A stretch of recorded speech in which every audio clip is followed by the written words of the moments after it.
need humanity. We know the air is unfit to breathe and our food is unfit to eat, as if that's the way it's supposed to be. We know things are bad, worse than bad. They're crazy. Silence! The great and powerful Oz knows why you have come.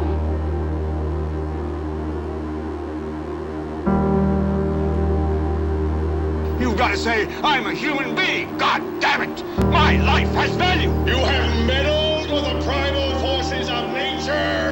Don't give yourselves to brutes, men who despise you, enslave you, who regiment your lives, tell you what to do, what to think, or what to feel, who drill you, diet you, treat you like cattle, use you as cannon fodder. Don't give yourselves to these unnatural men with machine minds and machine hearts.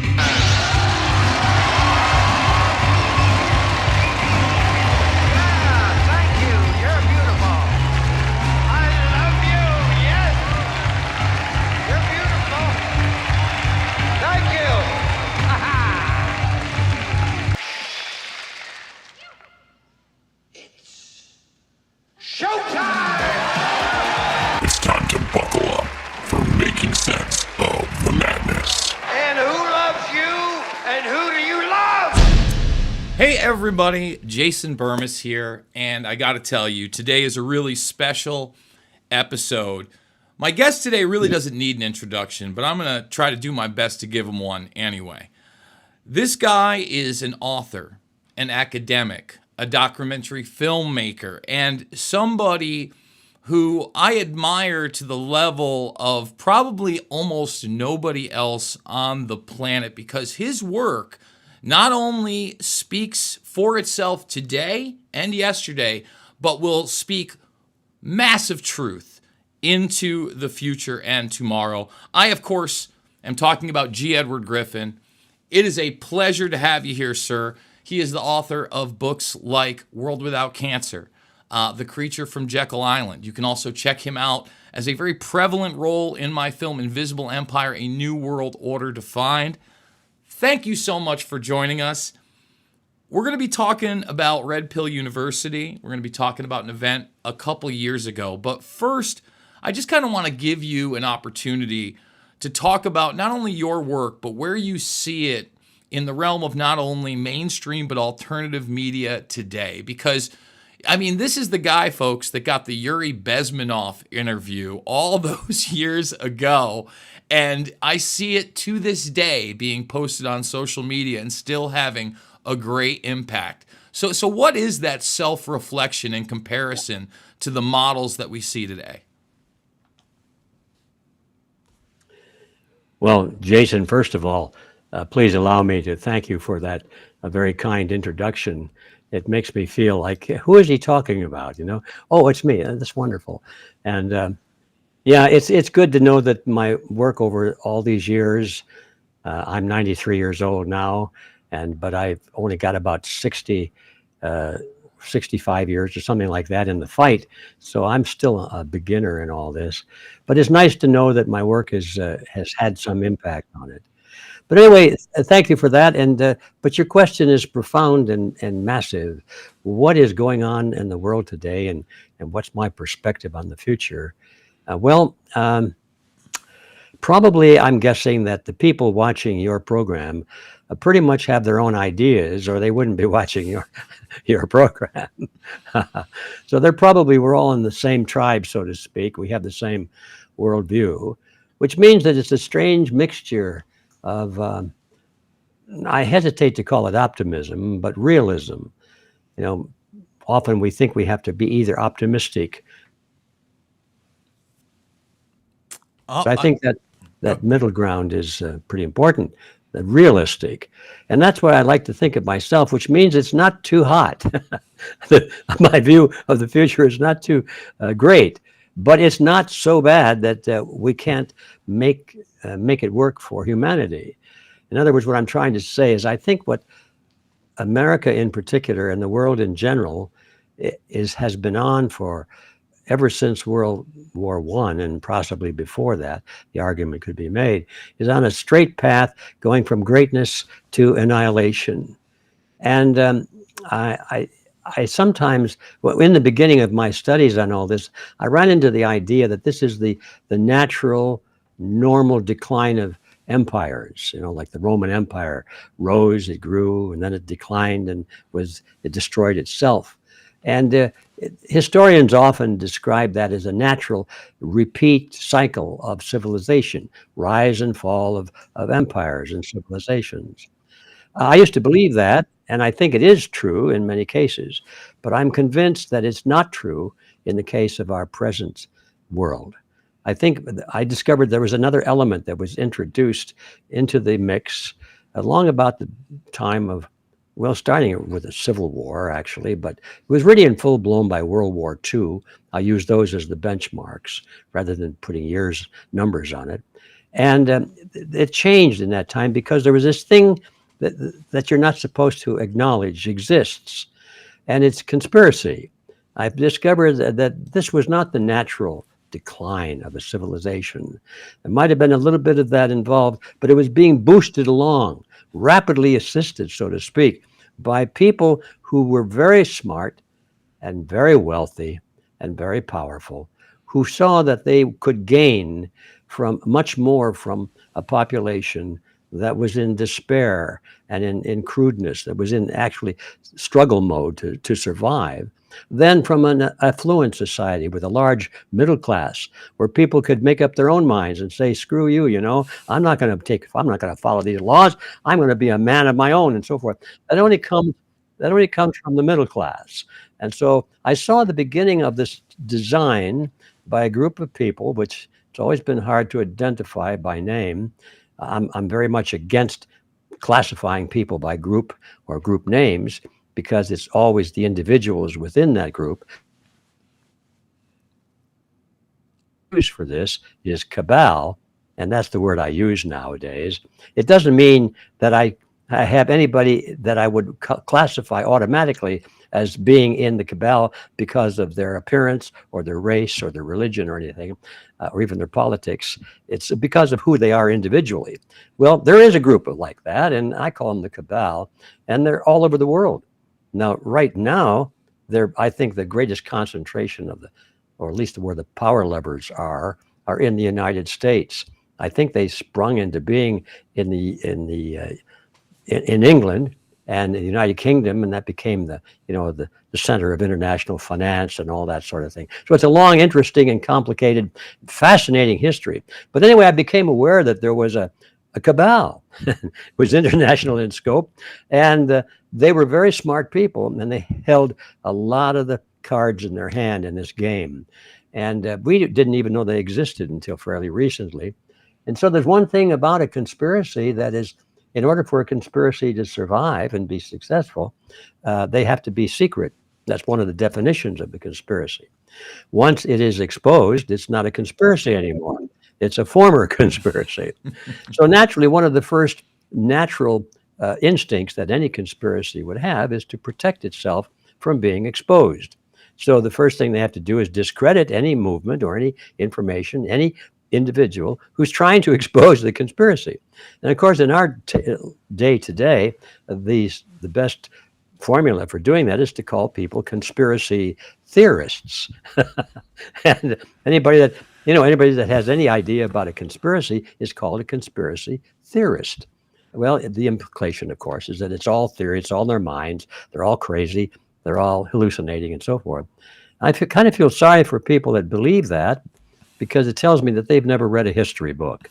Because if they had, they would know that probably, I'm going to say, at least 90% and possibly even 100% of all the great events of history have been spawned by conspiracies, which by definition, this is an interesting thing. Nobody wants to define a conspiracy except to say they don't exist. But if you look it up in the encyclopedia or in the dictionary, there are different vague generational descriptions of what a conspiracy is, but they all seem to have the three elements. And they say it's a group of people comprised of two or more in number. That's number one. Got two or more people involved. Okay. The second thing is they operate in secret. And the third thing is their goal is considered to be illegal or unethical. Now, that's the definition of a conspiracy. Now, if you go to any civil court of any size anywhere in the world, you'll find that maybe a third, if not of half, of all the legal cases being tried in the courts have to do with conspiracies of one kind. Conspiracies are the most common thing almost in our natural environment. It's like rain or snow in the cold weather. A conspiracy is almost that common. But we've been trained in school to believe that they don't exist anymore. They've all been wiped out somehow by the advance of civilization. Well, anyway, we know that conspiracies do exist, and we do know that the centers of conspiracies are usually groups of people who have or desire to have a great amount of money and or power over other individuals. Now, in my book, the money is secondary to power, because the reason they want money is so that they can have the power over other people. So I would just say it's power over other people. And there are certain institutions that have a concentration of power and the money that comes with that. And the larger those institutions are, and the more power and money they control, the more of a magnet they become to the predator class in society. All the potential crooks of the world want to be on the inside of these institutions and running them, because they can perform what would normally be illegal or criminal acts, but they're paid to do it by the population. And immune from prosecution in most cases. Immune from prosecution. They're the ones that don't go to jail. They're the ones that put other people into jail. So it's a handy place for a con artist to be located. And so all of the con artists in society dream about having high positions in institutions of that kind. And of course, what are they? They're right at the top of the list are governments, of course. And then you go down the list of big corporations, the media outlets influencing all these people, having a lot of money, a lot of church organizations, actually, and religions, I'm sorry to say, but they're not immune to this. If they have a great concentration of money, they're going to be a magnet to the predator class. And these people that go in are experts at pretending to be what they are not. And I've often said that I've never met a con artist that I didn't trust. and that's kind of the art of the game. You said a lot right there, but just in light of the consolidation of power, you talked about some of these power structures and this predator class. I would be remiss if I didn't say that right now, Bilderberg is checking in Sweden. We'll probably get the list tomorrow. Now that, people like yourself and others have talked about that group for years, there's a website. We get bullet points of what they're supposedly talking about. But really, that is kind of a post-World War II synthesis of the roundtable groups that you discuss in that World War I to II generation and beyond. And, you identify groups like the Royal Institute of National Affairs, of course, the Council on Foreign Relations. There's a lot of think tanks out there right now, and we do seem to be being pushed into more and more quote-unquote globalism / collectivism. You're one of the few people that really have identified that term collectivism as the main driving point for this cabal, if you will. Could you kind of speak to that? Because we hear about socialism and communism, et cetera, all the time. Yeah. And really, those are kind of, I would say, reflections of collectivism. They don't really care how they get to that collectivist goal. They'll call it whatever, but those are the modus operandi of the moment or society right now. Yeah, that's the big elephant in the room that nobody sees. I didn't see it until relatively late in my career of learning about all these things. I became active in the 1960s. And at that time, everybody was worried about the rise of communism. Well, rightly so, by the way. I mean, after all, here's a new ideology. We thought it was a new ideology. It wasn't, but we thought it was. And they had taken over Russia. They'd taken over China. They were taking over countries in Latin America, South America. They'd taken over Cuba at our door. We had communist parades in New York on our streets. Why, we better take communism seriously.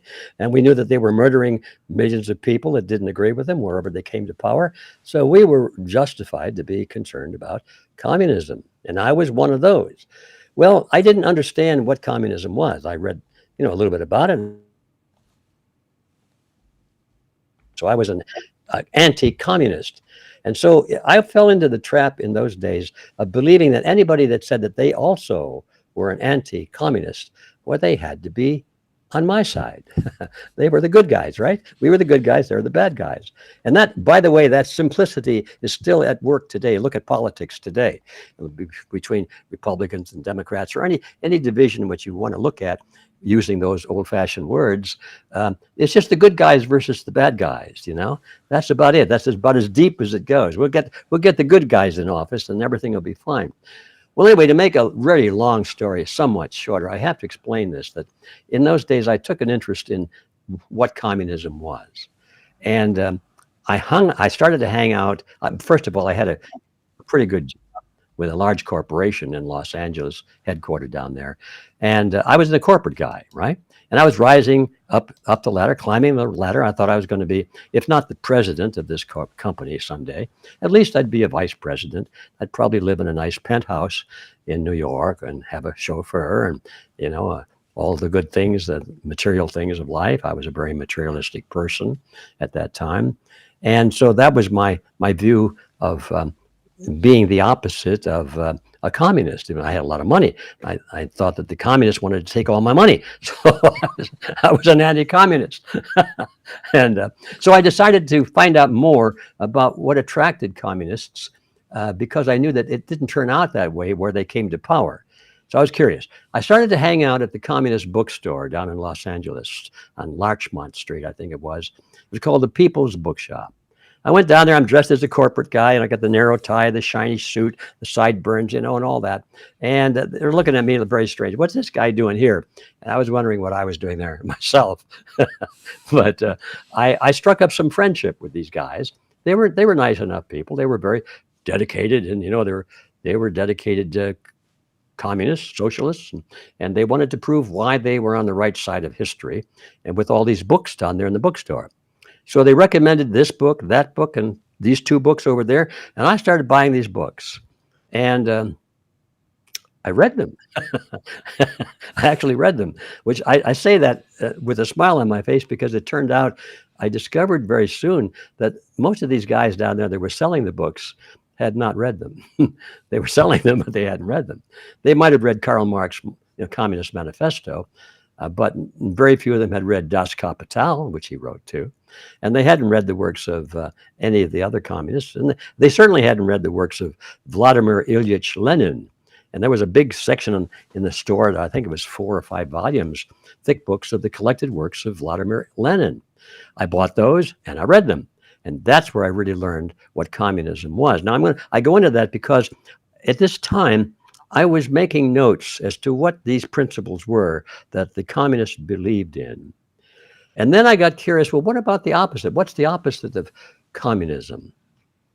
Well, we knew the most vocal and powerful opposite of communism was fascism, right? Or Nazism. I mean, the communists and the Nazis fought in World War II, and they tried to destroy each other. They were fighting against each other. So surely they were opposites. So I said, well, I wonder what Adolf Hitler has to say about these things. So the Nazis didn't have any bookstore in Los Angeles, so I had to go find one and buy one through the library. Found out in the library, and then I bought one somehow.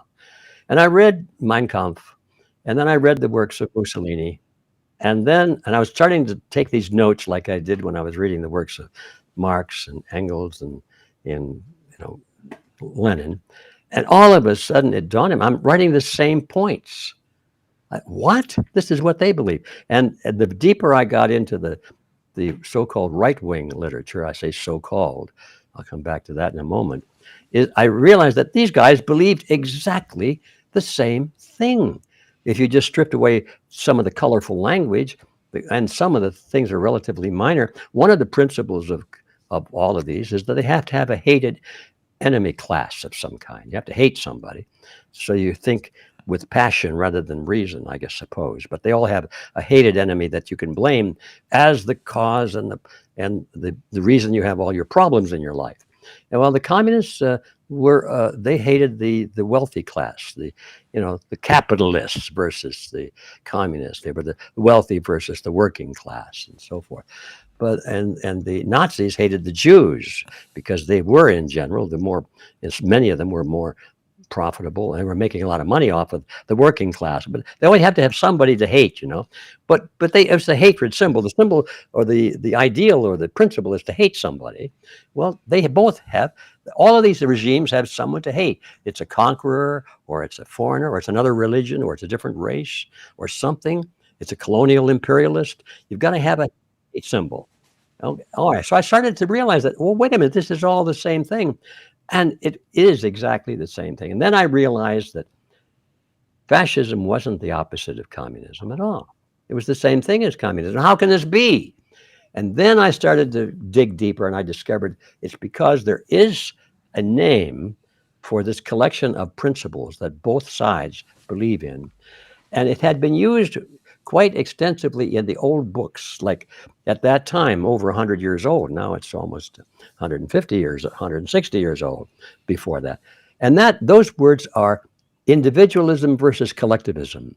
It wasn't right versus left. It wasn't communist versus fascist. It wasn't Republican versus Democrat. It wasn't right wing versus left wing. All of it was called collectivism versus individualism. And then I discovered that the powers that be went out of their way, starting after World War I, to eliminate those words from the vocabulary. They were frowned upon, and authors who wanted to be published by publishing houses which were financed by big, powerful banks, who all had an interest in how the nation worked and what principles they believed in, because it turned out that most of those people in those corporations were collectivists. They weren't communists, they weren't fascists, but they were the same thing without a name. They were collectivists. Now you have no name to describe them, so you don't even recognize them. Just to make a little side trip, and remember when I was learning about the most famous conspiracy group of all, which was the Cecil Rhodes group, that was formed by Cecil Rhodes. While he was alive, of course, but I've forgotten the years. That he was the most powerful and wealthy man in South Africa, and had gained a monopoly on all their mineral mines and a lot of natural assets. And when he died, he left all of his money not to his family, but to a cabal. He left it to a secret society. And in his own private papers, which I was able to get access to, he said, we will not have a name for our organization, because if they have no name for us, it'll be difficult for them to describe us. Now, if this isn't a conspiracy mentality, I wonder what it is. So here's a group that was conceived by Cecil Rhodes, and he said he wanted his group to take over the world without the world knowing it was being taken over, which means that they had to take it over from the inside. They couldn't attack it from the outside, nation against nation, but they had to take it from the inside by person against person, ideal against ideal, mentality, psychology, and so forth. And they one of the most powerful men in the world. And they had no name for that very reason. And so I found out that everything they believed in it's called collectivism, and they used that. Wait, I discovered then finally I had been duped. I was thinking I was a right winger. Why? Because I wanted to be the opposite of communism. All right, communists. Mm-hmm. Communists were left wing, right? So I, as a dummy young guy, I'm on the other side, so I'm a right winger. I actually called myself a right winger with some pride, And then I discovered that I was supporting political leaders in America who called themselves right-wingers and anti-communists, but they were the beginning of the deep state. They were collectivists to the core. that was a profound moment in my life, and I'm trying to share it with you and your viewers because everyone needs to take that trip to realize that all of these names that they throw at us are decoys to keep us from understanding the hard core that's beneath it all, which is a conflict, an eternal conflict between the principles of individualism and collectivism. And once you get that understanding, all this business of divide and conquer and group identity, group politics and identity politics and so forth fades away, because the battle is not between groups, but between ideas. And so I don't know whether that's what you wanted to hear from me, but it all came to mind when you asked me that question. And I think it's the core of our battle today. If we understand that battle and are wise enough to play according to the rules, and there are rules, we can win this battle even now. But as long as we continue to not understand this, we're like little babies trying to win a wrestling match against a professional wrestler. So let's talk about that. And I'm glad that you really fleshed that out, because I believe at its core, when people pin me up against the wall, what are you then if you're not a libertarian or a conservative or a liberal? I go at best, I'm a constitutionalist, because it was the perfectly imperfect document that could be changed, but not just by majority vote. You had to have 2/3, then 3/4. They knew how dangerous it was. They knew that down the line, obviously, black people aren't 3/5 a person. Women are going to get to vote, etc. There are going to be these social movements and change, but not so much so that you don't have checks and balances. We really start losing those checks and balances in mass post-World War II, when we have an executive within the executive created, things like the Manhattan Project, compartmentalization, etc. And now we're kind of in this new wave where, and I want to get into the Red Pill University in a minute, but you pick that name because of the Matrix and the Red Pill, but a lot of conservatives have gone on that because they made it about red and blue, left and right. When I always tell people it's never about left and right, it's always about right and wrong. And I would say right now we're fighting that battle with the Trump administration, right? There are certain things I like about the Trump administration. Some of the rhetoric is great. A lot of the actions aren't necessarily, right? But at the same time, I just discussed Bilderberg. Peter Thiel sits on the steering committee of Bilderberg, across from Eric Schmidt, who's supposedly on the left. Jen Stoltenberg is now on the steering committee, the former head of NATO. I'm sure they're going to have things to talk about. Palantir has this database out there. Now, anybody who's been following this, they know that also Palantir is involved globally with things like Lavender, which is AI warfare. Now the machine decides who the terrorist is, and the AI drone can attack. You've lived a long time, sir. You've seen a stretch now of this, but you've also seen cycles. Are you now kind of seeing that same cycle that maybe you fell to as a young man, where the communist was the enemy, I'm a right-winger, I'm so happy, and now so many of these right-wingers or people just waking up latch on to that and they don't question further? And if so, how do we break them out of that? Yeah. Well, there's no way to break anybody out of it. They have to fight their way out of it on their own. First of all, they have to want to. They have to realize that something is fishy. Something is wrong with the existing system as explained to them. And now, if they don't see that, then there's not much you can do. They has to wait until it gets even worse, I guess, before they start asking and probing to find out what reality is behind it all. But once you understand, you get the vision that these institutions called governments are magnets for the predator class. And then you begin to think, well, wait a minute. My job is not to be so trusting, but to be a more questioning. I'd like to tell another little story that was part of my awakening that touches on this point. I was shuffling around one day looking for something, and involved a statement from Thomas Jefferson. And I got to the Jefferson archives of documents for his, what survived in his career. And I came across an exchange between Jefferson and a friend of his who was a doctor. And the doctor had sent him a letter, and right after the formation of the Constitution. And in the letter, the doctor said, well, Mr. Jefferson, now that we have this new system in place, how can we be certain that only good men are elected or in positions of power in government. Only good men. See, there it is. We're assuming, how do we get only good men? The good guys versus the bad guys. See? And Jefferson's response was so amazingly clear to me. It was almost irate, but he was controlled irate. He said, let us not speak of good men in office. Rather, let us bind men down by the chains of the Constitution. And I studied that, and the more I thought about it, I said, oh, I get it, I get it. What he was saying in the modern vernacular was, good men in office? Are you kidding? Wake up, man. You're never going to have good men, or you can never rely on good men in office, because he understood it was a magnet to the predator class. Scoundrels will always go into government, and they will convince you they're the greatest heroes of history, and you will believe them until they betray you.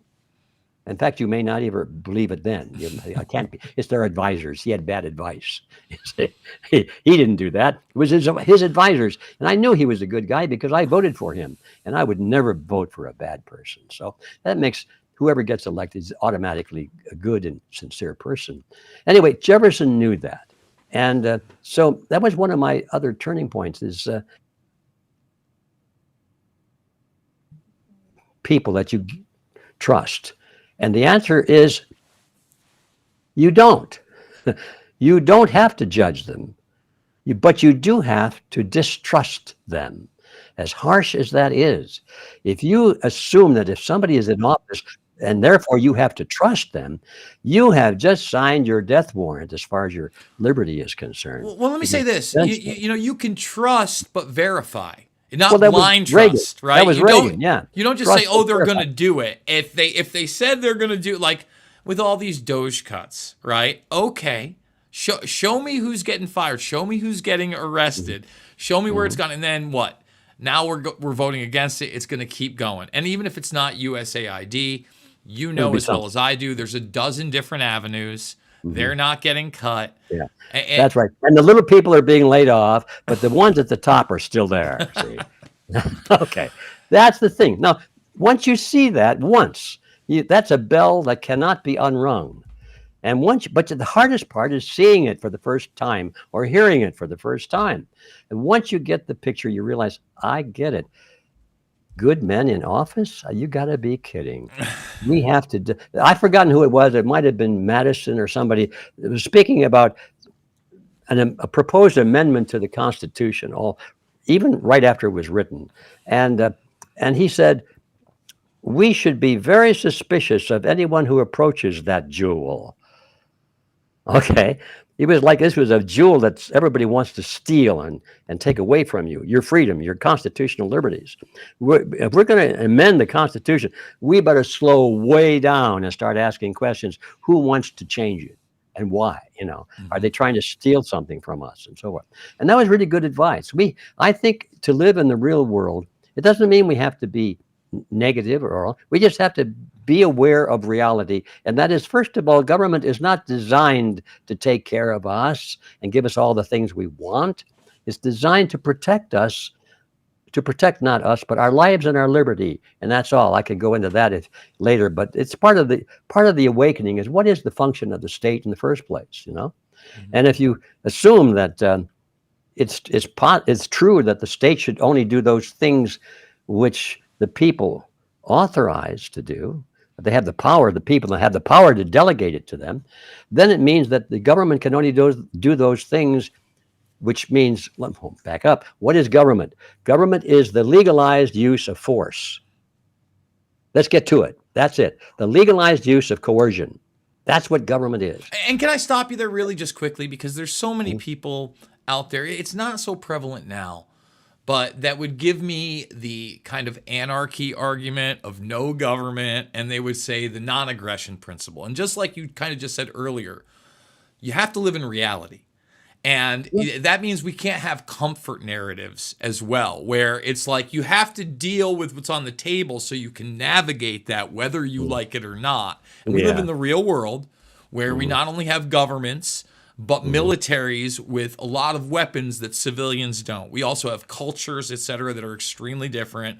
Warfare, unfortunately, I'd love to get rid of it. It's a reality. Governments are a reality. That's why, I mean, that's one of the reasons, one of the great things you've done is you warned against that collective government in The Fearful Master when you were talking about the United Nations. I just had to cut in there quickly, please. Yeah. Well, that's quite right. You're absolutely right. That reality is important. And it's not a question of just being distrustful. It's a question of being realistic, that these institutions are magnets to the predator class. And when you're dealing with authorities, whoever they are, the chances are that most of them, and I'm going to say this, most of them are capable, if not on purposely designing to become criminals. They want to do something which is totally unconstitutional, totally contrary to your best interest, and totally in favor of their best interests. We're building a movement, as a side note on this, right now at the grassroots level, and we want to help select candidates for office. We want to make candidates for office. We don't want to wait until the election time and then say, well, let's take a look at the ballot and see who's running, so who I can vote for. It's all over by that time. If you don't put your people on the ballot, you lose the game. That's one of the rules. You don't wait until you have no choice except what they choose. Somebody else chooses for you. And so we want people to run for office who do not want to run for office. And that eliminates most of the people who are now in office. They want to run for office. Why? Why would a sane person want to take on all that responsibility unless it was for a very high altruistic purpose? They don't want to be paid. They don't want to be honored. They don't want a life term or anything. They just want to go in there and do what they have to do to protect that jewel, those limitations on the power of government, so that we can enjoy freedom. That's the only reason they would want to go into government. And there are darn few of those. So our job is to find those people and get them on the ballot and vote for them. This is part of the new awareness, you might call it, of reality in politics, is that it cannot be based on trust. It has to be based on distrust. Otherwise, you lose the game. I think that we have to not only remain skeptical of everything, but like I said, hold people's feet to the fire. And that doesn't mean you attack the guy that you voted for, but you say, hey, I voted for you for this. I mean, you were telling me day one we were getting out of Ukraine and Russia. We're 120 days deep. You said you were fixing the Middle East problem. Lots of problems still going on there, and you could keep piling it on, but those are real things that if you don't continue to speak up on, unfortunately, they're going to be moving in a negative direction the next 4 years and beyond. And like you talk about, unless we put better people in there, and I often wonder, how well that is. I'll give you an example here in Iowa, and we'll get to Iowa and the Red Pill University in a moment. I have a state representative that when I moved here, I met, we had lunch, really nice guy. And recently he had a hearing about the geoengineering here in Iowa and spraying in the skies and trying to ban that. And I've pondered on this show, even if I ran for governor and won, could I stop that? I'm on the border of Illinois, by the way. I'm like, could I stop it? And so my friend runs a local paper here as well, the RC Reader. He was there. And of course, the opposition, Jeff is a Republican state senator. A Democratic state senator shows up that he knows. Oh, and didn't know you were going to be here. And after all these people had presented evidence of geoengineering, solar radiation management, the different agencies, etc., this guy gets up there and he gives the talking points that, hey, we don't even know that this has taken place. But if it is, I want it to, because they're fighting global warming. Like the same thing we've now heard for 20 plus years with no opposition. He gets to give his statement. No one gets to challenge him on it. And lo and behold, the bill, but we are seeing these bills in other places be successful, has not been successful here. And even if it is, who knows? I'd say this, you and others like yourself have helped at least move that conversation into politics. How do we move it into the next level where they have to take action, even when our representatives are now talking? I mean, I don't want to go too far because we're on YouTube here. But when you've got the current HHS head formerly calling the last whole thing bioweapons and then talking about the spraying in the sky by DARPA, that Overton window has moved massively. But what have we been able to actually do on the ground level, right? Right. Yeah.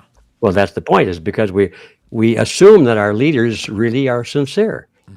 And if they hear that, they're going to act on it, aren't they?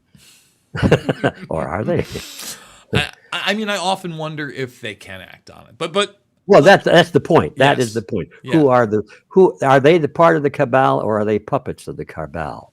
And my personal view is they're puppets of the cabal, and they may not even know the depth of what they're doing, but they do know that they got their support, their money, their press support, their prestige, because they agreed to something.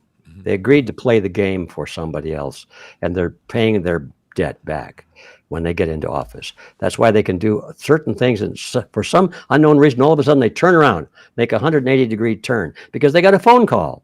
Say, hey, Charlie, that's not what we agreed to, right? Oh, it's not? Oh, I see. Well, that's pretty tough, I've already stated, that's too bad. You got to turn it around. Got to be done. Yes, sir. All right. Very good. That's, I almost tell you how the conversation goes. Well, again, I'm always skeptical when I hear we're getting the JFK documents. There's going to be an independent investigation into 9/11. That's the new thing.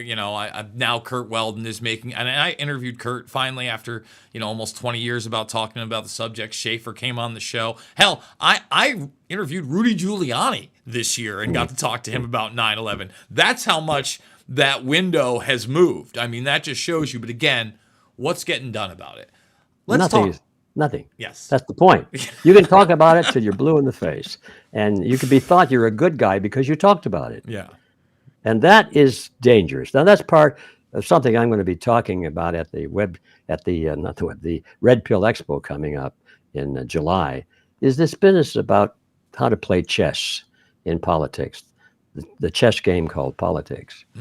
And in the chess game, there are many, many moves. Most of them, I'm going to say, are moves that are designed to be decoys, to fool your opposition, and to lure him into an indefensible position by making it look good to him. And you do that by sacrificing something. You sacrifice one or even two of your important men. So it looks so good to the opposition that they rush into the voice. He made a mistake, or we're winning.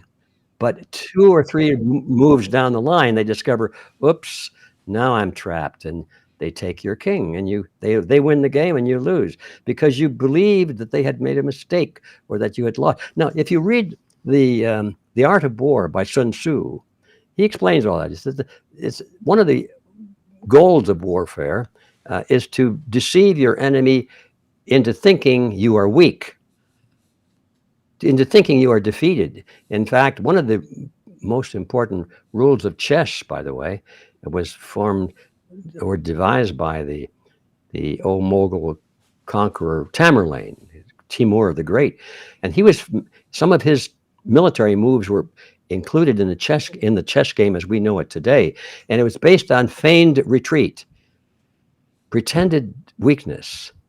And I remember reading about Tamerlane, some of his military actions some years ago, and it's the best described. Here's Tamerlane's army, and he's outnumbered by 2 to 1 by his opponent who is approaching for a fight. And so Tamerlane moves his men into an indefensible position, And they know that they can't fight at night. So they move into this position as the sun is going down, and they let the enemy see that they have moved into this position. And then as the sun comes up in the morning, during the night, he's taken all of his troops and put them into the side bushes and trees in this position, and they're hiding there. But in the morning, he orders all of his wagons and all of the women and children and the oxen to move out, moving away from the enemy. And they wave behind them branches from trees to stir up a lot of dust. So at a distance, it looked like the whole army was retreating. So the enemy says, look, the cowards are retreating. We must go after them. And so they come right into the indefensible position, and of course they're encircled now by the Tamerlane's troops, and they're defeated totally. And Tamerlane was expert, and he was noted for his pretended defeat strategies. And these wound up in the game of chess. That's why I'm mentioning it, because the game of chess really is loaded with pretended defeat strategies to make it most effective. Most people don't play chess, and those that do never get to be champions. But the champions know what I'm talking about. I can't think far enough for that. You need to think 2 or 3 times, 3 moves ahead to make that work well, because you might miss something, and then you'll be trapped by your opponent's same strategy, but you fell for it, responding to it. But anyway, the reason I mention that is because the same ploy is used in politics brilliantly, and people are not trained to see this. They don't know the rules of the game, that both sides in any political conflict will pretend defeat or weakness, or they'll put up people who will pretend to be opponents of their opposition when actually they're agents, and their job is to put on an act, and they're very, very good at it. Now, the average person doesn't even conceive of this as a possibility. Well, that would never happen in real life, would it? Well, yes, it does. In fact, in my view, it is the most powerful chess move there is in politics, is to pretend that you're losing. Well, I would say this also about the chessboard metaphor. You know, one of the big globalists, collectivists, no longer with us, Brzezinski, wrote The Grand Chessboard, and this is somebody who was Trilateral Commission, you know, a Rockefeller acolyte, involved in how many administrations, really up through the Obama administration in some regard, extremely powerful, and was constantly talking about those things. Let's talk about Red Pill University, because I think that you've been doing it now. It's got to be close to 10 years, right? I mean, well, our first event was 2017. Yep. So now I'm about 8 years deep on it. Anybody can go right now to redpilluniversity.org. Now, you know, just briefly, I guess we're going to discuss this. You know, I was at your event, geez, it has to be almost 2 years ago, out in Iowa. That's where I live. My buddy Pat Miletich, UFC Hall of Famer, was going there. He's a big soil savior guy. And I'm like, yeah, no, let's go. And when I was there, I noticed somebody, but I didn't quite recognize them. It ended up being this guy, Andrew Callahan. I had noticed him because he had an HBO movie coming out at the time called This Place Rules. He was from Channel 5. I saw him talking to different people, but then I saw him talking to you. I came over and filmed. He put the thing out, I don't know, a couple weeks ago. Obviously, it's gotten, you know, millions of views between him and another YouTuber that put it out. I want to give you the opportunity to talk about not only Red Pill University and its events and its genesis, but kind of respond to what you thought about that piece. Because we really started off this whole thing with the media's need to discredit people as quote-unquote conspiracy theorists that dare to challenge the status quo. And, you know, Andrew kind of, I guess in popular culture, comes off as somebody who's supposedly not left or right or doesn't have an agenda. But, I mean, you see the types of deceptive editing. Hell, even when he asked me what he could do better, I said, well, you know, the zoom shots and the slow-mo, that's all funny, the gotcha moments. But how about live and long form? So you have the actual discussion and the free flow of ideas. You know, that's how I think honest journalism is done. I mean, don't get me wrong. I like a documentary film. I'm a documentary filmmaker myself. I think there has to be a narrative and a flow. But I always try to, after the fact, put out the full interviews so you can get that person's full perspective. We're all not going to agree on nuances, etc., or some of the major things. And obviously, when someone puts out a piece like that, it's through their lens. So let's start with Red Pill University and get into your response on this video. Okay, thank you for that, because I wanted to talk about that anyway. And I suppose I was going to say that there's no connection between what I just said and this topic, but there is, and that is the idea. This is a chess game, and one of the favorite moves in chess is In fact, all of the favorite moves of chess are based upon deception at some level or another. And so that's the connection. And that really is perhaps the theme of the day, because they used to say that there's nothing new under the sun. But that's not true anymore. There is definitely something new under the sun since the arrival of technology. And that's the ability to control the thinking and the attitudes, the opinions of everybody in the whole planet at the same time, because of the ability to not only have the technical ability to transmit information that is not true, but they also have the scientific knowledge of how the brain works, and they now know how to manipulate how people think, not just based on principles, but in terms of repetition and rhythms and sounds and images and so forth, that create images in the mind. The primitive people of the world in early ages didn't have any of that. They perhaps knew how to influence people with a smile or a trick phrase now and then, but it's become a professional course. You can go to universities and learn how to sell anything, whether it's canned soup or political ideas. And it's based on a high degree of scientific knowledge of how the brain works and how emotions work and so forth. So this is new under the sun. And so now that's what I want to talk about, is that people are still thinking of fighting a war that's our biggest danger is an atomic bomb, for example. Or China. Or China, yeah. Or some other country, The idea that it's coming from within, from people who are American citizens, but who are the enemies of the American tradition, is still foreign to most people. And it's being kept that way by the media. You'll never hear what I'm just saying now on mainstream media with their knowledge. I mean, I might surprise them and they'll cut me off maybe, but it's never going to be programmed, because they don't want people to think of these things. If you don't hear about something, you just pretend like it doesn't exist. That's Hitler's advice backwards. Hitler said, if you tell a lie that's big enough and often enough, why people will believe it. And the opposite of that is, if you have a big truth and you never allow it to be spoken at all, people will not believe it. So that's the other side of the formula. Okay, so anyway, I don't know where I was going with that, except that that's the connection between the Red Pill Project, which I'm really quite involved with right now. So let me try and make this short. I've been talking too much, I'm sure. Listen, sir, you have never talked too much. We can't get enough. But let me just talk about that secretiveness, right? Really quickly, because I think it's important. Like you just said, if it's repeated enough, you hear people say it all the time, right? For instance, the Trump administration says that they have now signed an executive order where the government's no longer going to censor. Yippee. I'm not exactly sure what that means, because right here, we have a military program that has never had a hearing. This was revealed in 2021, called signature reduction.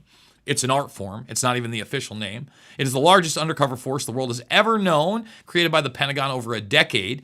Some 60,000 people now belong to this secret army, many working under masked identities and low profile, all part of a broad program called signature reduction. The force, more than 10 times the size of the clandestine elements of the CIA, carries out domestic, that's here everybody, and foreign assignments, both in military uniform and under civilian cover, in real life, so going to work, and online. These are the Russian bot trolls that you hear so much about, sometimes hiding in private businesses and consultancies, some of them household name companies. Now I could go on. They have full access to all databases. They can create, eliminate, alter identities.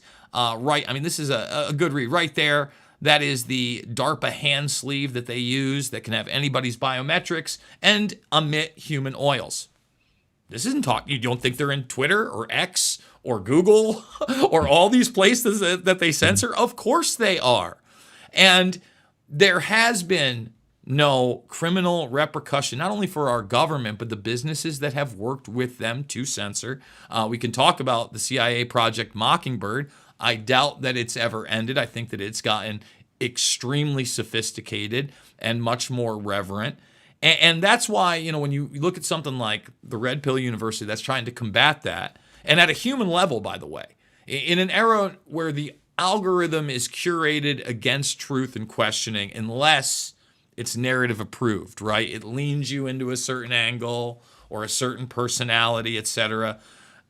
Then it's not there. That's why your stuff is so important, because you do still bring human beings together. So I'm going to let you take it from there. I mean, you had a great group there, and you've had great groups get together now for, like I said, the better part of a decade. Yeah. And it's only getting better. Yeah, the word is out, but we got a long way to go. We have to go faster, faster, faster. So that's my mission right now. So anyway, yes, thank you for that, because I think your analysis is perfectly spot on. Most people just aren't aware because, first of all, they hear opposition to it from the cabal. Oh, this is all conspiracy theory. This is ridiculous. Ha, ha, ha. So that's the one side. And the other side is they never hear our side at all. So, you can't blame them, really. I was a victim of that at one time, and I think most people have been. I came through the public school system, and of course, that was the truth is not allowed there. We ran a meme on our website recently, and there's somebody, two little kids talking to each other, and the one kid says, they're sitting at a school desk, and the one kid says, yeah, they'll never teach us what we need to know in order to doubt what they're teaching us. Correct. Well, you know what? Right now, I'm helping raise my sister's kids. My one niece is upstairs right now. They're 14 and 16, and I constantly have to, especially now that we're in current events, not just history. What are you learning? What are you giving presentations on? And it seems like on one end, at school, they're getting the mainstay stuff you're seeing on NBC, ABC, all the mainstream and left-wing outlets. And then, the supposed enlightened people that I talk to, unfortunately, 50+% of them are giving me the kind of now right-wing or conservative talking points. I do think that, like, for instance, Callahan falls somewhere in the middle, but especially when you get to people like yourself that are questioning both, they try to make it as ludicrous as possible. That's one of the points that when I actually talked to him, I made. I talked about David Icke, for instance. David Icke, I've never been into the lizard people. I know that you've never gotten into the esoteric or metaphysics stuff. And I go, look, I think a lot of that's goofy and I don't believe it. But I respect the guy for remaining anti-war when I've seen other people flip. So now that you've seen so many people come and go, and these different, you've heard lizard people. You're talking about the Federal Reserve. I'm sure you've been called a flat earther at this point on top of it. What's your viewpoint of all that and kind of the wackiness that goes with it? I obviously think that hurts us in the long run, but at the same time, now we're in a world in 2025 when people want to go refer to Zuckerberg or Bezos as a bad person. They say he's a lizard. They don't really mean it, but it's hit that level of pop culture, right? Yeah, it's a pop thing. Well, it's all part of the warfare, because the war is not being fought in the open ground where you recognize it as a war. And you get to talk and argue and debate and have strong disagreements on things that are relatively unimportant. So that's it. I guess the brief answer to the question, it's primarily a decoy, is to keep us busy so that we don't really think about or talk about the things that are really important. What are the things that are really important? Well, that's a tough one. It's a big scale. But I would say at the very top, the first thing for America, at least, and probably all countries, is their sovereignty. Are they going to remain as a country, or are they going to be swallowed up in this collectivist world government called the United Nations? That is perhaps the most important question of all. How much do you hear discussed on that on the news? How many people on either side of the aisle, Republicans or Democrats, discuss that? No, they're all in agreement on that. Okay, that's number one. Number two would probably be, it's related to number one, is who controls the military? If you have a strong military, you can defend yourself. But if your military gets smushed into an international core of some kind, you don't control your military anymore. Now we're back to item number one, which is you've lost your sovereignty. Now, who is talking about preserving sovereignty in our U.S. military? We're talking about we need more military, but now we go and do international chores and we invite people from other countries to come with us and accept a shared command and so forth. We are giving away our unique control of our own military to an international source, whether the voters know about it or not. And they're not going to learn about it by their news media, and they're not going to learn about it from either their candidates or either party, because they just don't talk about it. There's number two. What's the third one? Well, what about our money supply? What about our economic foundation? What about this international new money they're talking about? This, digital currencies. It's a central bank digital currency. Have you noticed that that's not just an American movement? We're giving away our money, our sovereignty of our money to an international pool. It may not be centered in the UN, obviously. It'll be centered in the banking system, which has always been really, in my view, more of the power center of government anyway. Governments, if you're going to talk about the cabal, the next step toward the center of that cabal is go to the banking fraternity, and you're going to find most of the members that we're looking for in that fraternity. Mm-hmm. And you can go higher than that into the occult, I suppose. I don't know much about that. But anyway, I do believe in that pyramid that you see on the back of the dollar bill with the all-seeing eye. I think it's quite symbolic of what is really going on in the world. So anyway, back to the main thing. If you don't hear about something, you don't think it's important or even that it exists. And that's why the biggest issues of all are not changing between one party or another, or even people who fight viciously over whether we should be in this war or that war, or whether this guy is a good guy or a bad guy. They never even discuss these more important issues. Mm-hmm. And that's how they win. They just keep us squabbling over little things that can be changed from time to time, but not the big things that once they're done, they can never be undone. I want to get into some of those big things, but before we, because I wanted to, you just kind of talked about warfare, who's in control. I mean, that's a very blurred line when you have autonomous systems and you have programs out there, and now AI into these systems, and of course Google working on drone software, because you also talk about the information war. I mean, their collaboration with NASA in quantum computing, the list goes on. Their involvement with China. I remember wasn't big in the media here, but when Eric Schmidt got put on the spot, I think it was in 2017 or 18, about them developing Dragonfly, China's censored internet. Well, you can't really call it China's censored internet because it's here. I mean, Google is as censored as Dragonfly. Already censored. Yeah, it's just censored internet. I mean, this is supposed to be a private company with all these defense contracts. It's just like Elon Musk is supposed to be a private citizen when he's the number one defense contractor. So I guess I'd like to get your take on that. And then I'd love to get your kind of direct response to that Channel 5 piece and what you thought of it. Yeah. Well, I guess my response is that I agree with everything you said, Jason. And I think most people at some level agree with it too. They understand that it's true. They don't necessarily are willing to go all the way like you and I have to the ultimate, go to the wall with it. But they will eventually, and they're on the path because everything points in that direction. There are no arrows other than the propaganda ones, which you can recognize. In other words, if the opposition to something is censored by the something, then you know there's something wrong with the something. You don't have to censor opposition to truth. You don't have to. Who would want to, unless they represent a lie? If you're using coercion to prevent something from even talking about that of which you disapprove, I think there's more reason to be suspicious of you than the person you are trying to censor. Censorship is only used by those who are trying to cover up something. That's generally the truth. Or trying to do something which is unethical or illegal, but primarily unethical. So people know that at some instinctive level. And so I think eventually, if they just keep their eyes open, all of it will suddenly snap into focus like it did for me. And from that point forward, the bell has rung and there'll be no unringing of it. So anyway, that's what we're all about with Red Pill, our Red Pill project. You mentioned Red Pill University. Well, International, which is an organization I created back in, I think it was 2002, if I remember correctly. And I did that in the Dominican Republic, of all places. I was invited to present on the Federal Reserve System before an investment group, which identified itself as being offshore, so they could talk about the real things going on with money.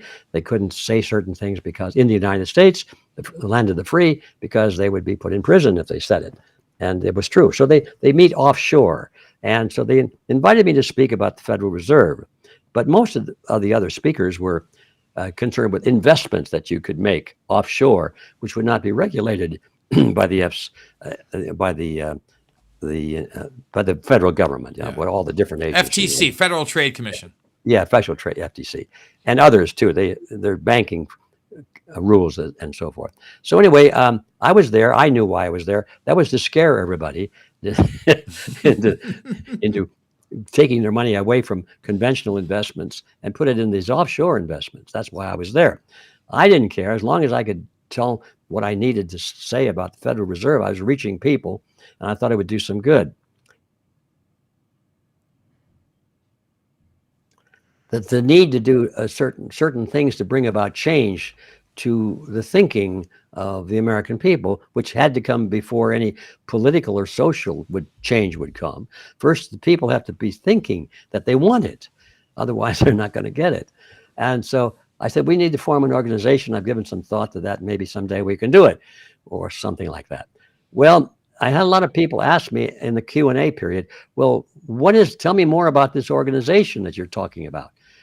And I said, well, I'd be glad to, but my time is over here. So I understand after dinner tonight, and I hadn't planned to use it, but if you want to get my thoughts on that, I invite you to come to this room and I'll go down there and tell you what I think about it. Well, it was a room that could hold about 60 people probably. And I got down there, there were about 80 already in the room. People were sitting on the floor, sitting on the tables, standing around the walls and everything. I said, what is this? And so I squeezed myself in there, and I told them that I wanted to create an organization that would be built from the ground up, not from the top down, that it would be dedicated to certain principles that could not be changed by the whims of any members or owners. Or there'd be, immutable principles, and that we would have to know what we believed in as well as what we believed against and so forth. And I said, this is what we're going to do. And some chap at the end said, well, how do you join this organization? And I said, well, I don't know. We don't really have it yet. And he said, well, here's a check. I just wrote my check. I think he gave me a $50 check. And he said, who shall I make this out to? And I didn't know how to answer it. So I've forgotten how I answered it. Actually, I might have said, make it out to American Media, which was my company. I don't know. And I knew I was smart enough not to say, make it out to me. So anyway, I had my first member, and I didn't have an organization yet. I had somebody to pay dues for a first membership. So that was the beginning of what I eventually called Freedom Force International. It took me about 2 years really to get that thing rolling, and we grew pretty well, and we got to an international membership where we had people I think we had about 18 or 19 countries already represented, and so we were rolling. We eventually converted that into a real organization, not just a computer-based organization, and we had our first meeting, I think, in about 2016 or 15 here in the United States. And that's where we formed a real organization with members and dues and a bank account, accounting records, publications, and so forth. Well, okay, that survived very well and was growing nicely. And it came to my realization that no matter how well we grew on this basis, we weren't going to change anything in the world because we were too small and our requirements were too steep.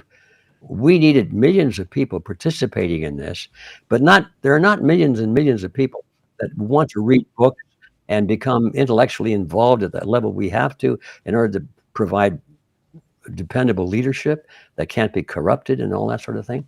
So I thought we didn't think too much about. We formed an organization called Project Outreach. And the idea was to find a way to simplify our message a little bit. We had all these rules and regulations and this, that, and so forth. We've got to simplify that to something more easily digested for the larger numbers of people that we needed in the movement. We wanted to be accurate about what we did. We didn't want just slogans that sounded good. They had to be severe slogans. One of them, for example, that we survived with very well is that why fight City Hall when you can be City Hall? And that's one of our movements, that we got to get people off the dime, quit going to their City Hall, looking in the windows and say, oh, you people in there in government, won't you please do what you're supposed to do? Won't you please follow the Constitution? And won't you please do what is right? And they laugh at us because we're outside looking in and they're inside looking out. And I thought, well, we should be on the inside. We can get in there too, just like they did, if we're willing to do it. So that's one of our slogans. And we simplified what we're talking about with a slogan like that. And we did a few other things. And the next thing was, well, how do we reach a larger number of people with Freedom Force International as our name? That sounds pretty dry. It sounds very noble, which it is, but it sounds dry. Who wants to join Freedom Force International? You know, the old timers, maybe, the old folks, not the young people. They want something more exciting. So I came up with the idea of a red pill. Let's put on a red pill expo. And then we had to have an organization to sponsor that eventually. So we called it Red Pill University. And then Red Pill University puts on, first it was an annual event, and now it's 2 times a year event called Red Pill Expo. Now that's all part of the Red Pill Project outreach. And our object is to reach out to a larger group of people, millions of people all around the world, who understand the principles that we're talking about, but who can't necessarily spend their whole lives to it. You know, they're people with families to raise, they got jobs to go to, but we depend on those people who are solid as the rock to help us in this movement. And so we decided to make it a more popular appeal, the red pill. Take the red pill, man, and see how the world really works for a change, you know. And we wondered if that would work, or whether people would say it's too pop culture. No, it worked. Our first event it was in Montana. I'm trying to think of the name of the town right now. It escapes me. Anyway, it's in Montana of all places where it's cold. Nobody goes to Montana except in the summertime. Well, this was in June. Yeah. So anyway, we put it there, and lo and behold, we opened the doors on Saturday morning. The place was packed. I mean, the huge auditorium was full, and we had people there from not just the United States, but from France, Mexico, Canada, Belgium. I forgot.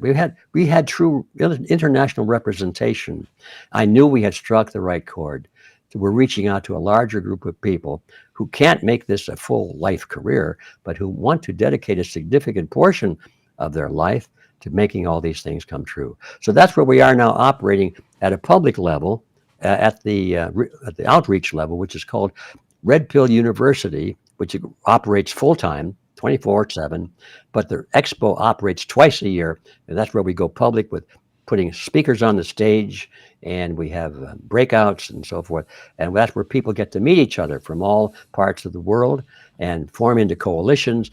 You can't win this war by sitting at your computer and sending emails. You've got to make liaison connections with your friends at your local level and build local, we call them campuses, so that we can go to the council meetings, we can put our people into council member positions, maybe influence who is elected for the sheriff, city council, mayor, and so forth, and board of education. There are a lot of things at the local level that a group of 30 to 60 people can influence tremendously well if they work together and are dedicated. And that's what we're doing right now. That's what we're building. So now we come back to, what's it all about? Well, it's all about building a resistance movement, not just ideas, not just talking about what needs to be done, but actually reaching for the positions of influence that makes it possible for us to do it. You've got to be into positions of authority. That means the government. It means the media. It means the schools. You need to be leaders, in other words. So that's what Red Pill is all about. So you got one coming up in July. And what I do love about these things is, like you just said, you can't just sit on a computer. And I've been very lucky over the last almost now 20 years of doing this, to travel, to speak at different events, to meet people. But even when these things are over, some of my favorite times are after the event at the bar. whether it's at the hotel bar where you really get to sit down with different groups, families, etc. I still remember, I think it was the Save the Long Island conference where we went and did karaoke together many, many years ago. And then there was a panel in the morning. I think the social camaraderie on top of, seeing maybe your favorite documentary filmmaker, your favorite author speaking is as important, because you not only realize there's more and more people like you, but you get into a window of like, I'm not the only one that's got it together. These people have a lovely home and a family. We are all in this together. That's the type of collectivism that I'm actually into, right? It's not forced collectivism. It's that collective camaraderie, right? That decentralization. Yes. You got the essence of it, but there is a word difference. There are two different words. How shall I say this? Just because I am an individualist doesn't mean I have to move my piano alone, right? I can. It's going to be awfully hard. I can call my friends, my neighbors, or I can hire somebody, and they can come and help me on a volunteer basis if they want to. If they don't want to, fine. That is collective action. Collectivism is where you will do this, or you will go to prison, or you will pay the fine, or you will die. That's collectivism. Everything is coercive. And a lot of the goals of collectivists are they're good goals. I don't have any problem with their goals. It's their methods by which they want to achieve those goals. If I want to help my neighbor, I can give him what I have or what I think he deserves or something because of a charitable instinct I have. But if somebody knocks on my door and they got a gun pointed at me and said, we want $150 from you right now to give to your neighbor who needs this money. That's a different analysis, That's a different world. And that's the world we're living in today. You will do this or you will pay. And the idea of freedom of choice is almost never considered. So, I talk a lot about transhumanism, technology. You're somebody who's literally seen technologies as they emerged, as they became popular, as they've become obsolete. The big technology we haven't discussed is artificial intelligence right now. And obviously, it's a huge topic. It's a wide array of different things, from the chat bots to the automation to the deep fakes, etc.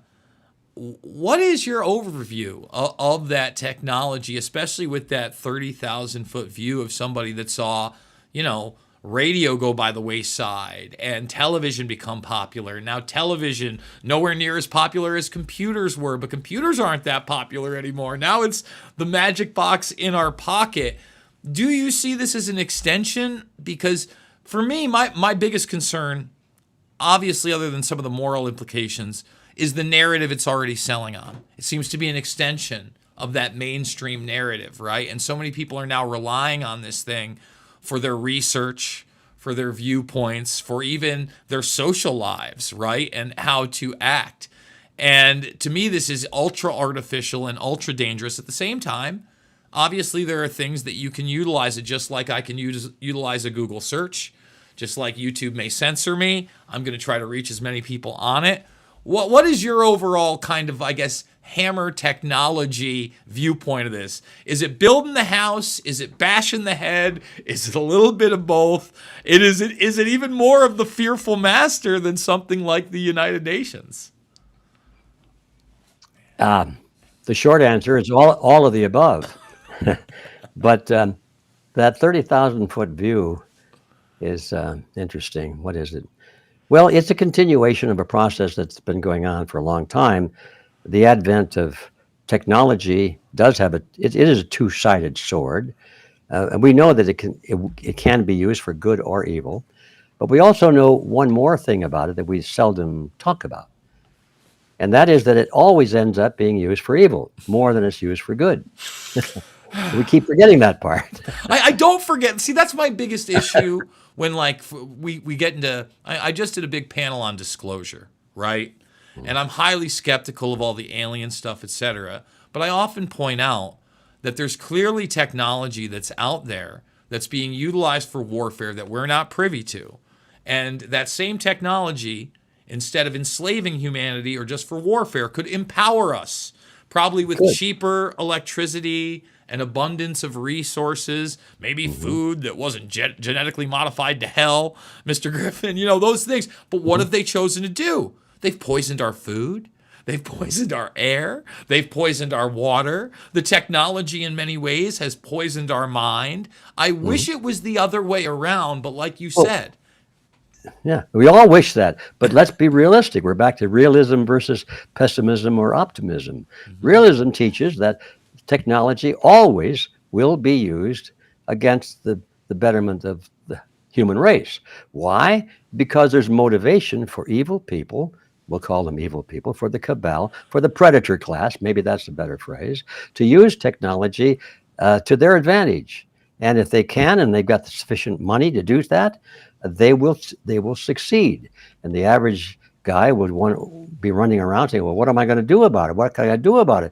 I got to have a telephone. I got to have water out of my pipe. I got to flush the toilet. I got to have food from the ground. What can I do? And so as long as the average person is denied the knowledge of what he can do about it, and that's what we're into now. Yeah. If he has no vision of what he can do about it, then he's sunk. It doesn't make any difference. Whether the technology can or cannot be used for good, it will be used for some good, but it's going to be used for control by those with the predator class who have come in and taken over our governments and our media and everything else. And that is the story of history. It's the story of human nature in a way. So why do we fight it? Let's acknowledge it exists and start thinking of ways to chain men down with the chains of the Constitution. We need to write some new constitutions. I like the old one. I think it was a great beta model, but it needs to go further to recognize this new age in which we live. Yeah, I think we have to find a way for true criminal accountability within that system of government that we've clearly lost along the way and really only saw remnants of, say, with Iran-Contra. That was the last bastion of any kind of oversight, and those were slaps on the wrist, and they made it about one guy, Oliver North, who got book deals and radios, because that's how you discourage people. You don't send them to prison. You give them $1 million book deal and a radio show that's going to pay a pension for 25 years. Gee ever, Griffin. People can learn about the Red Pill Expo, which is coming up on July 12th and 13th over in Tulsa, Oklahoma at redpilluniversity.org. No, it's redpillexpo.org. Oh, well, this one's got you on redpilluniversity.org, and there's the expo page right here, just to let everybody know. But if you put it on your URL and just type in redpillexpo.org, it'll re-forward to it. Gotcha. If you put it to Red Pill University, it'll probably go to Red Pill University page. Gotcha. So anyway, keep it simple, just redpillexpo.org, and you'll be there. You got it. What would you like to leave the audience with? You've been extremely gracious with your time. We were going to talk briefly, at least, about that encounter. Yeah, let's talk. I thought you maybe wanted to gloss over it afterwards. I'd love to talk about it. I just like to talk about these things. Yeah. If you have the time for it. Yo, I've got all the time in the world for you, sir. Go for it. Well, I thought this guy that was interviewing me, I thought he was asking me a lot of good questions. I never knew at the time. You never know, because you always trust con artists, remember?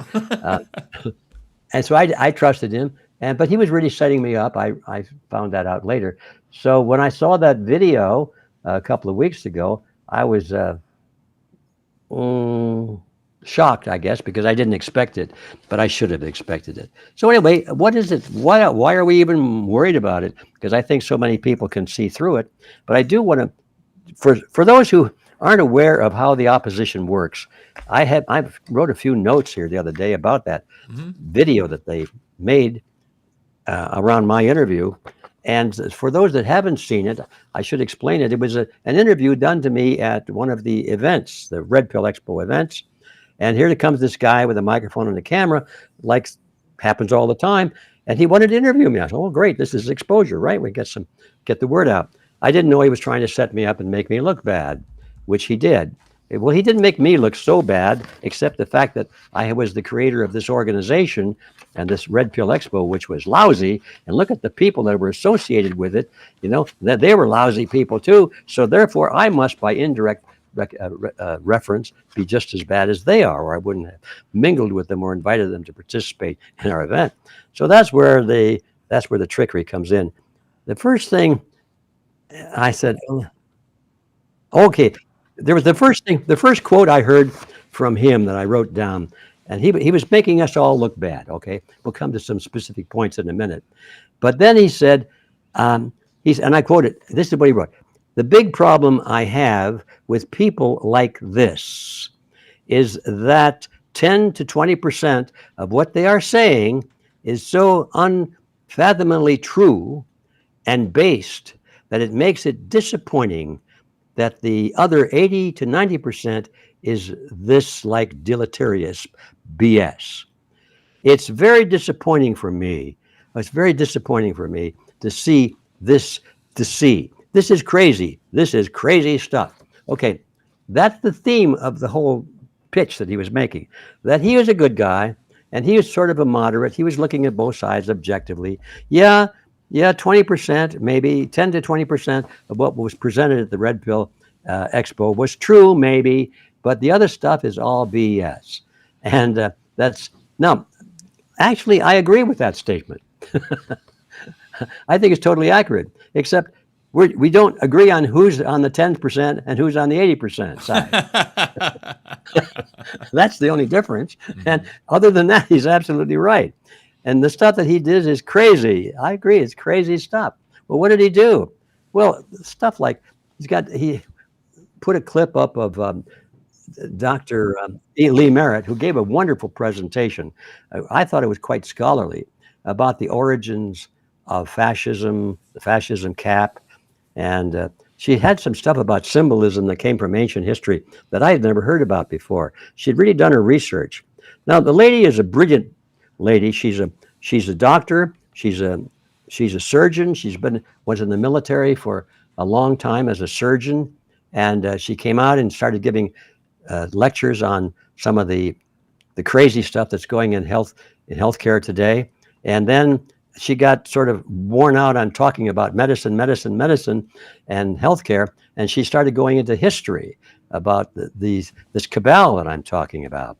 And she came up with this study of where's the origin of some of the symbols that are used by this cabal today. Anyway, so she's on stage, and she's got low-heeled shoes on, and she's a very casually dressed lady. She's a very refined person, very smart, but he filmed her in such a way and showed her feet, just her feet and her open-toed shoes and so forth, and stayed on it a little long. So you got the idea that how dare would somebody stand in front of an audience with shoes like that, you know?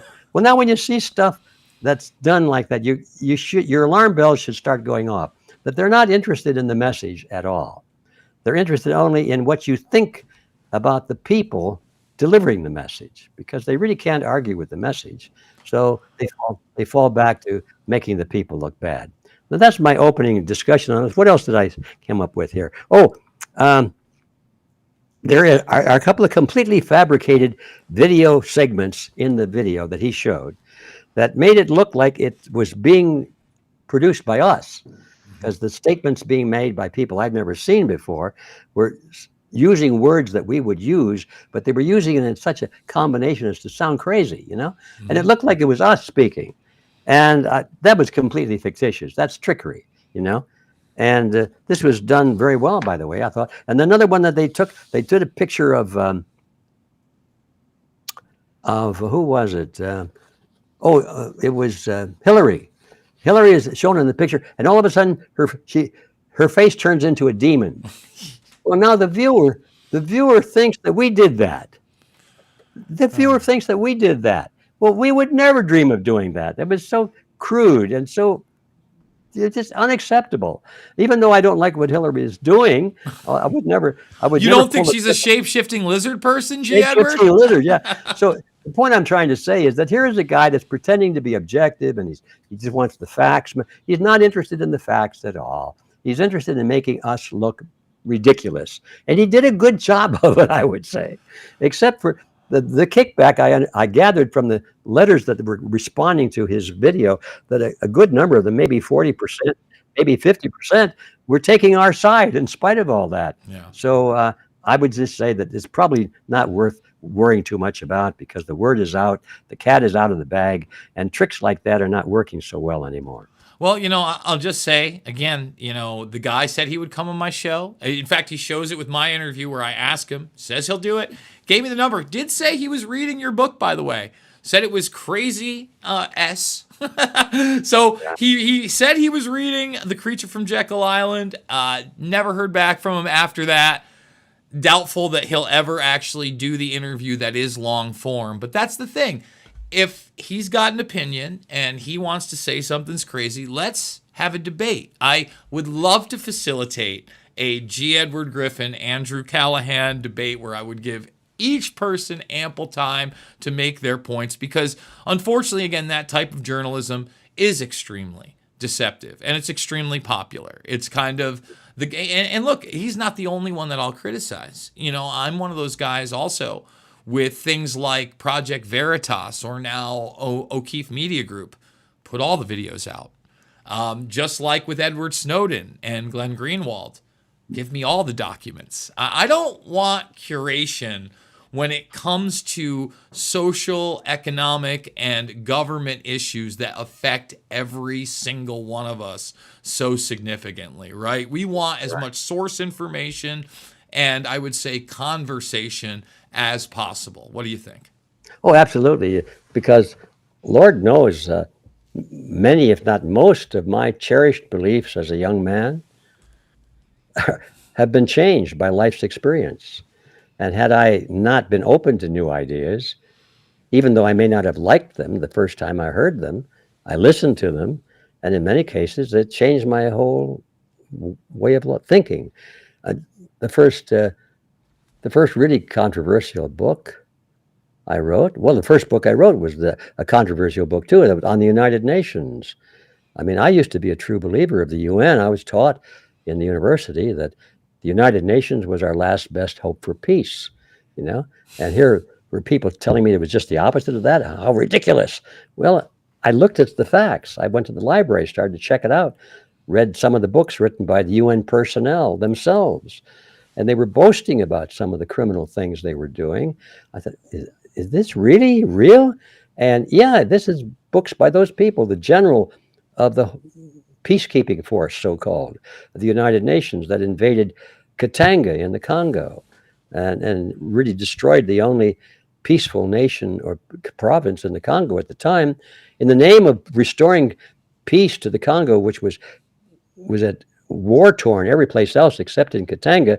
They sent the military to Katanga, which didn't need it, and they overthrew the regime of Katanga, Moise Tshombe's regime, and he was a free enterpriser guy, and if people were happy and peaceful there.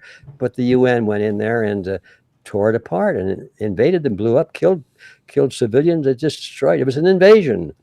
And this general who was in charge of it wrote a book afterwards. And in his book, he said, well, of course, we lied about all of this because all bureaucrats lie.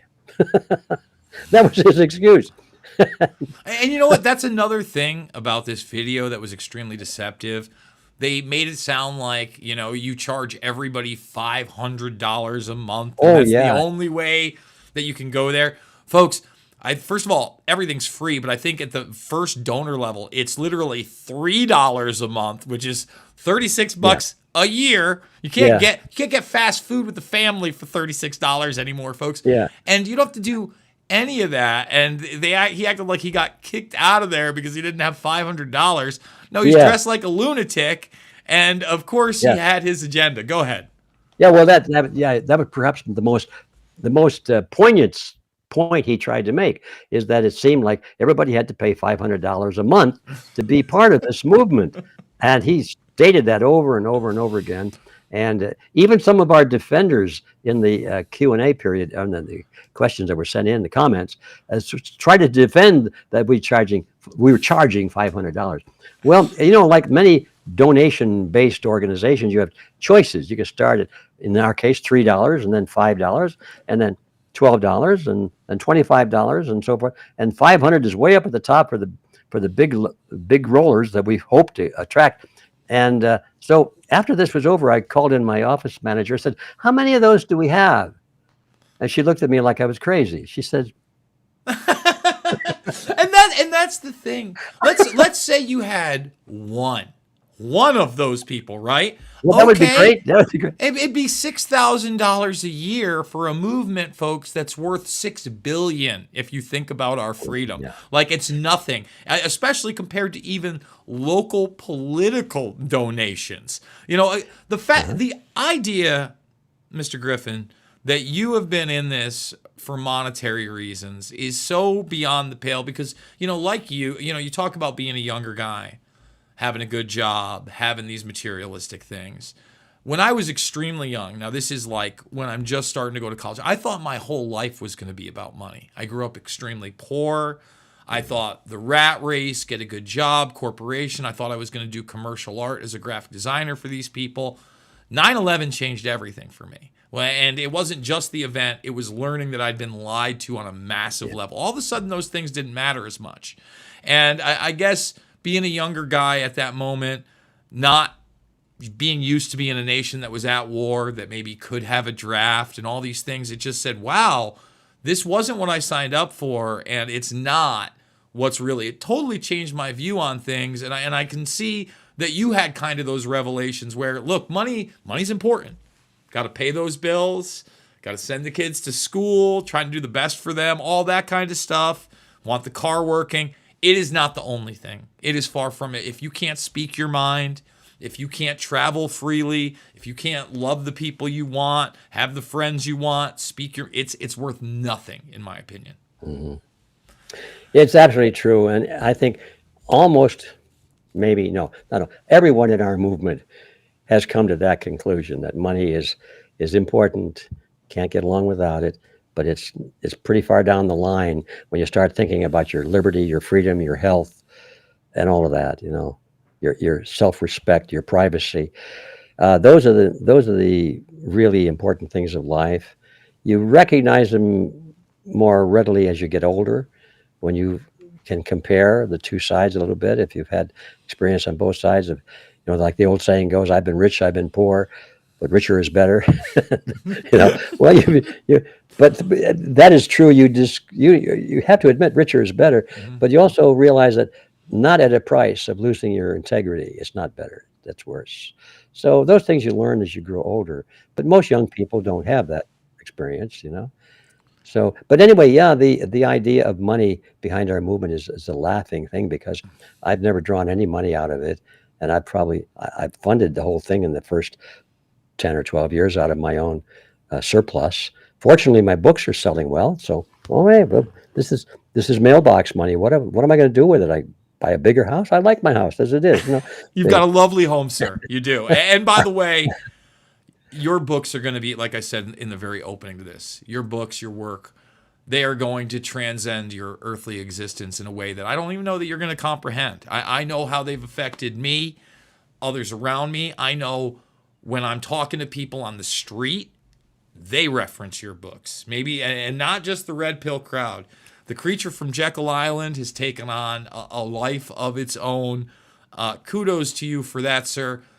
What, if anything, would you like to leave my audience with? And tell people how to come out to Tulsa, Oklahoma. I've been out to Tulsa. It's a cool spot. I'm not sure if you've been out there yet, but I like Tulsa a lot. I think that you're going to do extremely well there. But for those that have never been to one of these things, maybe just learning about Red Pill University, tell them why they should come and how they can support your work. Well, the main reason I think anyone should come is because they want to know whether or not their suspicions about what's going wrong with the world are correct. I think most people by now know that something is wrong, and they know it's not being answered by the official pronouncements of what it is. And many of them have heard of us, and they think maybe we've got the answer. So they're coming out to hear what we have to say. And by we, now that's the other part. We're very selective on who we invite to our platform. Very selective. There are a lot of people who want to come and tell us how bad things are. Oh, we discovered this and they did this to me and it was unfair and so forth. And those are good stories, and most other events do feature speakers on those things. And we have done that occasionally, but I get very bored. Maybe that's the wrong word. I get very impatient with repetitious stories about what's wrong. I want to know, okay, what are we going to do about it? I think we come to the point where people think that, well, all we have to do about it is just be aware of it and tell others about it, and somehow magically it's going to go away. Well, it's not going to go away just because we know about it. In fact, I think we're entering a point of history now where this cabal doesn't really care whether we know about it or not. In fact, maybe they want us to know about it. You know, there's going back to Sun Tzu. He says supreme excellence in warfare is to defeat your enemy without having to engage him in battle. Well, the best way to defeat your enemy without having to engage him in battle is to convince him that resistance is futile, as they say in Star Wars. So if they convince enough people that it's futile, there's nothing you can do about it, it's done, well, then it gets easier to do a mop-up operation. I think we might be going into an era now where they not only don't care whether we know about the truth, but they maybe want us to know about the truth, so that we become discouraged and say, well, there's nothing we can do about it. So that's another thing that needs to be considered. Maybe some, maybe not so true. But eventually, I think it comes to that. They don't care what we know. What are you going to do about it? You know, we're in charge here. We've got the weapons. We've got control of everything. We got the money now.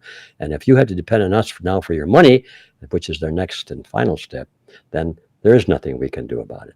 So anyway, that's part of it.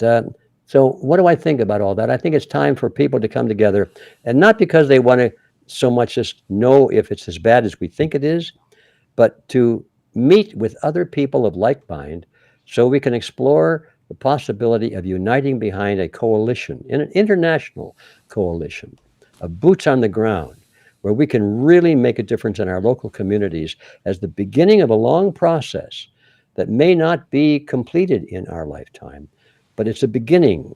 I go to bed every night with a smile on my face, thinking that, well, we're a long way from the finished tower of success, but today we laid a couple of more bricks, you know. We're building the foundation for the future. And it's very pleasant to know that.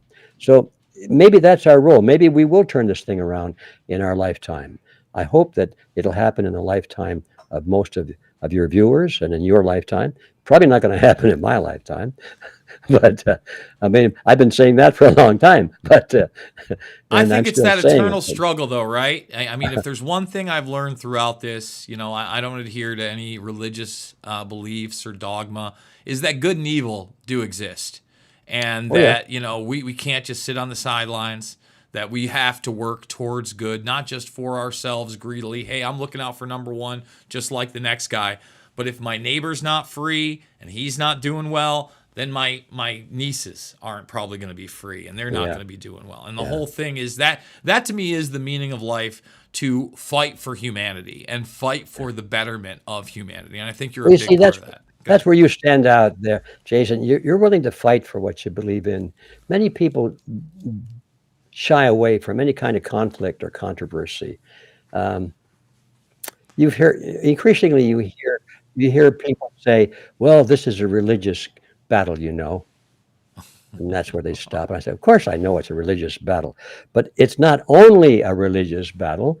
I mean, you just said it yourself, Jason. We got to fight for these things that we believe in. If we're opposing evil, we have to fight evil. We can't just say, well, it's a battle. Let that go.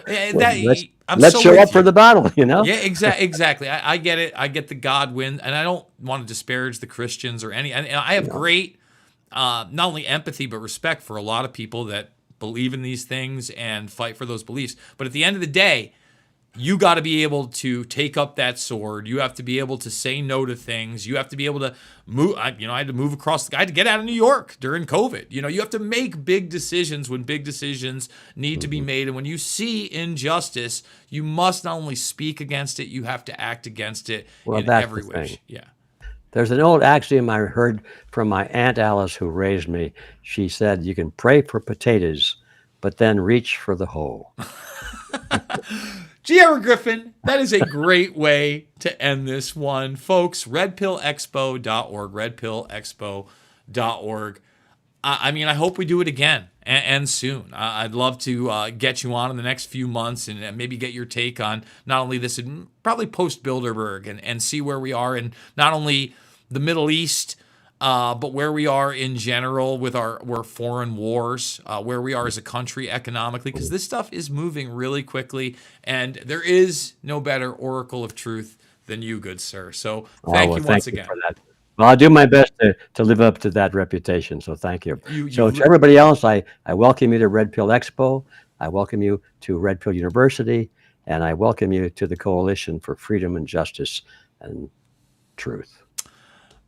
G. Edward Griffin, thank you so much. There he is, folks. He is the man, the myth, the legend, G. Edward Griffin. I am just so happy that I was able to spend almost 2 hours with him.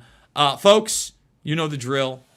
I can't do it without you. $5, $10, $15. It means the world to me. The links are down below. As always, it is not about left or right. It is always about right and wrong. I absolutely love you guys, and we will see you all on the flip side.